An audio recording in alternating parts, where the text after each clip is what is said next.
ಬೆಂಗಳೂರಿನ ಕೆಆರ್ ಮಾರ್ಕೆಟ್ನಲ್ಲಿ ವ್ಯಾಪಾರಿಗಳಿಂದ ಅಕ್ರಮವಾಗಿ ಹಫ್ತಾ ವಸೂಲಿ ಮಾಡುತ್ತಿದ್ದ ಕಿಡಿಗೇಡಿಗಳಿಗೆ ಜಗದೀಶ್ ಅವರು ಖಡಕ್ ವಾರ್ನಿಂಗ್ ನೀಡಿದ್ದಾರೆ.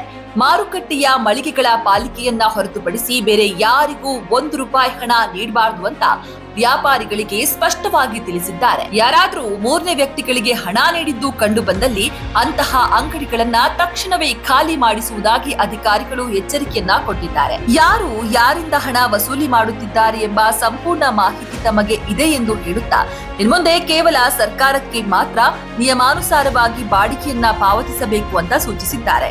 ಇದರೊಂದಿಗೆ ವ್ಯಾಪಾರಿಗಳು ರಸ್ತೆಗಳನ್ನ ಅತಿಕ್ರಮಿಸಿರೋದ್ರಿಂದ ಸಾರ್ವಜನಿಕರ ಓಡಾಟಕ್ಕೆ ಹಾಗೂ ಗ್ರಾಹಕರಿಗೆ ತೊಂದರೆಯಾಗ್ತಾ ಇರೋದನ್ನ ಬೆಟ್ಟು ಮಾಡಿದ್ದಾರೆ.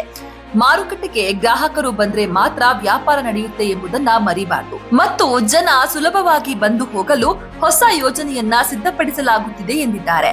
ಕೊನೆಯದಾಗಿ ಮಾರುಕಟ್ಟೆಯಲ್ಲಿ ಆಕಸ್ಮಿಕವಾಗಿ ಬೆಂಕಿ ಅವಘಡಗಳಂತಹ ತುರ್ತು ಪರಿಸ್ಥಿತಿ ಎದುರಾದ್ರೆ ಅಗ್ನಿಶಾಮಕ ವಾಹನಗಳು ಬರಲು ಜಾಗವಿಲ್ಲದಂತಾಗಿದೆ ಅಂತ ಕಳವಳ ವ್ಯಕ್ತಪಡಿಸಿದ್ದಾರೆ. ಹೀಗಾಗಿ ಸಾರ್ವಜನಿಕರಿಗೆ ಯಾವುದೇ ರೀತಿಯ ತೊಂದರೆ ಆಗದಂತೆ ವ್ಯಾಪಾರವನ್ನ ನಡೆಸಲು ಹಾಗೂ ಮಾರುಕಟ್ಟೆಯ ಸುಗಮ ವ್ಯವಸ್ಥೆಗೆ ಸಹಕರಿಸುವಂತೆ ಅಧಿಕಾರಿಗಳು ಈ ವಿಡಿಯೋದಲ್ಲಿ ಖಡಾಖಂಡಿತವಾಗಿ ಹೇಳಿದ್ದಾರೆ.